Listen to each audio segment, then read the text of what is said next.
다이어트 성공의 가장 중요한 핵심은 식단도 아니고 운동도 아닙니다. 이 영상을 끝까지 보시면 가장 중요한 비결을 얻으실 수 있으리라 확신합니다. 대부분의 사람들은 살을 어떻게 뺄 것인가에 온통 집중을 합니다. 저탄고지 식이요법, 원푸드 다이어트, 덴마크 다이어트, 황제 다이어트, 셀 수 없이 많은 종류의 다이어트들이 유행을 했다가 사그라들고 앞으로도 또 다른 종류의 다이어트가 유행을 하겠죠. 살을 빼는 방식에 초점을 맞추는 건 다이어트에 있어서 굉장히 잘못된 접근 방식입니다. 시간이 조금 덜 걸리고 더 걸리고 고생을 조금 더 하고 덜 하고 간에 살은 뺄 수 있어요. 하지만 빼는 게 중요한 게 아니고 빼고 난 후에 요요를 겪지 않고 유지하는 것이 훨씬 더 중요하기 때문입니다.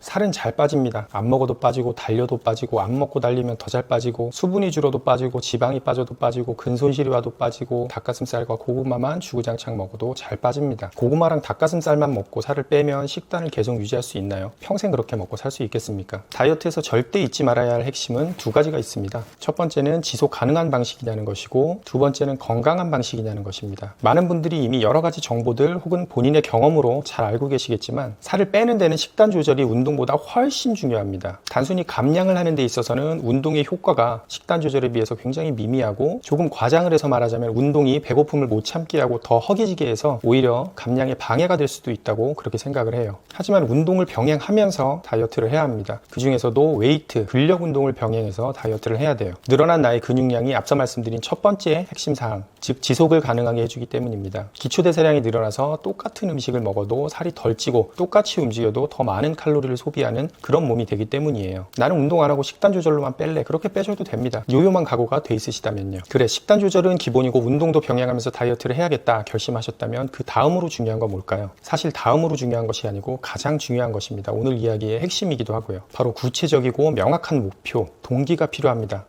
뻔한 얘기한다고 끄지 마세요. 이것이 있고 없고는 지속 가능성의 차이에서 하늘과 땅 차이입니다. 가장 강력한 동기부여가 될 수 있는 것은 사실 이성 문제입니다. 좋아하는 사람에게 고백을 했는데 뚱뚱하다고 차였다거나 연애를 하고는 싶은데 몸 때문에 자신감이 생기지 않는 모쏠이거나 세장가를 가고 싶어 하는 이성 문제로는 동기부여를 받을 수 없는 사람들도 많이 있죠. 저 같은 경우도 유부남이기 때문에 이성 문제로 동기부여를 받기에는 참 어렵습니다. 그럼 뭐가 있냐? 두 번째로 좋은 동기부여는 피트니스 대회 같은 대회 참가가 있어요. 하지만 이것도 저같이 평범한 일반인들에게는 조금 먼 얘기처럼 느껴집니다. 그렇기 때문에 최선의 동기부여 방법은 바로 바디 프로필 촬영이에요. 저는 아주 일찌감치 스튜디오를 예약을 했습니다. 6개월 이상 전에 예약을 했는데 단언하는데 예약을 미리 해놓지 않았으면 다이어트에 성공할 수 없었을 겁니다. 시작은 단순한 이유였어요. 죽기 전에 내 복근 정도는 한번 눈으로 확인을 해봐야 되지 않냐, 복근 사진 하나 정도는 죽기 전에 남겨야 되지 않냐, 이런 단순한 이유였죠. 바디 프로필을 다이어트의 최종 목표로 설정하면 다음과 같은 점들이 좋습니다. 우선 첫 번째로 운동과 식단 조절에 대한 경험을 체계적으로 할 수 있어서 추후에 체중 조절을 할 때 훨씬 수월하게 할 수 있다는 점이에요. 두 번째는 웨이트를 통해 근육량을 늘려놓기 때문에 예전에 비해서 살이 덜 찌는 체질이 됩니다. 세 번째는 바디 프로필을 완성한 내 몸 자체가 나중에 동기부여로 작용할 수 있다는 점이에요. 요요가 좀 왔다고 해도 예전에 내 멋진 모습을 보면서 자극을 받고 동기부여가 될 수 있죠. 또 노력한 게 아까워서 더 잘 관리하게 되는 그런 경향도 있고요.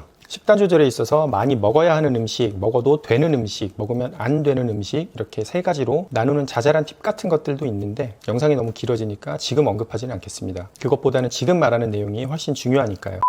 자, 그럼 오늘부터 열심히 운동해서 바디 프로필이나 한번 찍어볼까? 이런 마인드로는 절대 안 됩니다. 그럼 뭘 해야 되느냐? 달력을 꺼내서 6개월 뒤를 한번 살펴보시고 적당한 날짜를 한번 보세요. 그리고 근처 스튜디오를 검색해서 찾아서 예약금을 걸고 예약을 하십시오. 그렇게 촬영 예약 날짜를 잡고 가족들, 친구들, 지인들, 동네방네 다 소문을 내고 떠들고 다니세요. 나 바디 프로필 찍을 거라고. 자, 제 말대로 스튜디오 예약을 하고 동네방네 소문을 다 내셨다면 축하드립니다. 절반 이상 성공하신 거예요. 뒤에 일은 이제부터 걱정합시다. 혹시 궁금한 게 있으시면 저한테 물어보셔도 자세하게 말씀드릴게요. 긴 영상 끝까지 봐주셔서 감사합니다.